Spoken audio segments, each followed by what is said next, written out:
एकदम शांत आली. मुसलमान आवाज झाले. स्वामींना अवलिया असल्याचे म्हणत निबूट निघून गेली. ही भुकलेली पिढी अगदी 60 वर्षापूर्वीपर्यंत अकळत हयात होती. निजाम सरकारचे दप्तरदार श्रीमंत शंकरराव साहेब राजरायन यांना ब्रह्म संबंध पिडलं होते. शय्याची बाधा होती. नानाविध औषध घेतले, ब्राह्मणकरवी अनुष्ठान केले, दानधर्म केला, पण काही केल्या गुण येईना. गाणगाबाबा जाऊनही फरक आवडला नाही. त्यांना अक्कलकोटला जाण्याचा दृष्टांत झाल्याने श्री स्वामी महाराजांकडे आले. त्यांनी महाराजांना बरे केले ते शेख नूर महासाहेबांच्या दर्ग्यावर लीला करूनच. ते स्थान 400 वर्षापूर्वीचं आहे. टीप शेख नूर तथा शेषनारायण व त्यांच्या शिष्याची अक्कलकोटात सापडलेली छबी उपलब्ध आहे. गुरु शिष्य कधीतरी एकत्र फिरताना दिसतात असे काहींचे म्हणणे. यावरून कोण्या चित्रकाराने त्याचे चित्रारले आहे. पटवर्धनांचा स्वयंभू गणेश 21 गणपती मंदिर.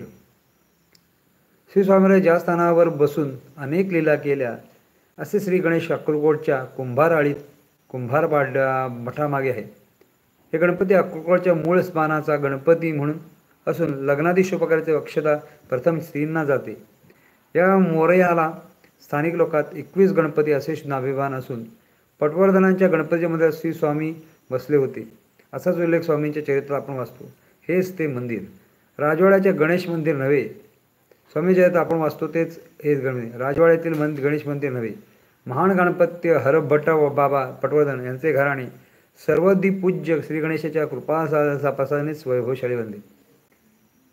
त्यांचे कुंदरवाडा हे मूळ संस्थान आहे मानले जाते. त्याच्या अखेर प्रांतात त्यांनी 21 गणपती मंदिर बनवले असावे असा तर्क करता येतो. कुंदरवाडा संस्थानाकडून या गणेशाला वार्षिक समाधानाची तरतूद होती. या गणपती बांधूनच येथील पुजाऱ्याला 10 रुपये देण्यात यावेत असा राज्य घराण्याचे दंड घालून दिला होता. या मंदिराच्या मागे उजव्या बाजूस एक विहीर असून विहिरीतच ते मंगलमूर्ती फार पूर्वी सापडले होते. यामुळे मूर्ती कोरीव असली तरी त्याला कुंदरवाडाकर स्वयंभू गणेश मानतात. असत मंदिराचे स्वरूप एखाद्या घराप्रमाणे असून आतमध्ये उजव्या बाजूने प्रवेश करावा लागतो.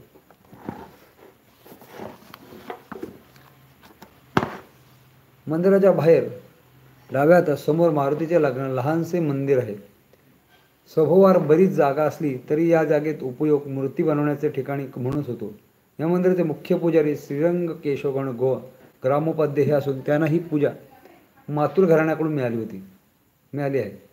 विश्वराव उर्फ बाप्पासाहेब माने सातारा जिल्ह्यातील रहमतपूरचे हे अक्कलकोटचे राजेसाहेब मानकरी यांच्या सुंदर कन्या जमुनाबाई श्री स्वामी महाराज सूचित केल्याप्रमाणे गायकवाड संस्थाना बडोदा येथील राणी बांधल्या.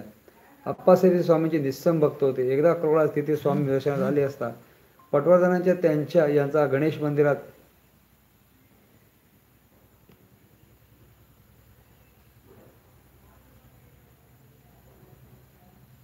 मुक्कामास उतरले. तेथे त्यांना विश्वज्वार झाले. स्वामी दर्शन घेत येईना पण अप्पासाहेब चिंतन चालूच ठेवले.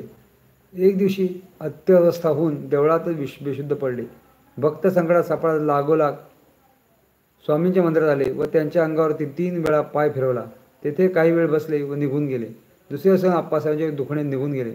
ते कायमचे. स्वामींच्या अशा अनेक लीला गणप्रभूचे पहिला आहेत.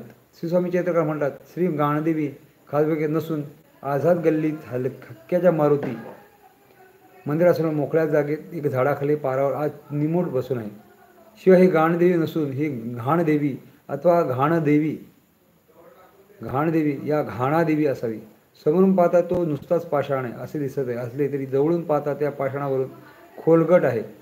हा तेलाचा घाणा असावा. कधीतरी कुणीतरी साध्वी स्त्री घाण्याला झोपल्या गेलेल्या बैलाच्या पायाखाली ठार झाली असावी.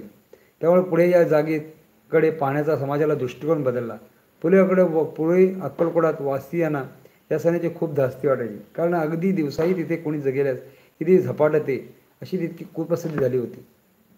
श्री स्वामी महाराज या मार्गाने जेव्हा जात तेव्हा तिला नित्यशा देवीवरच औषध अथवा मूत्र विसर्जन करीत. वसू या पाषाणाची रचना करून खोलगड असलेला महाराज यावरून सहज बसून विधी करत असत. लोक तिला देवी म्हणत असले तरी ते सात्विक रूप नव्हे, क्रूर देवता अथवा पिशाची योनीचा झपाटा होता. याचे यथाकथित महात्म्य परब्रह्म स्वरूप श्री स्वामींनी कुडबडवले हे योग्यच होते.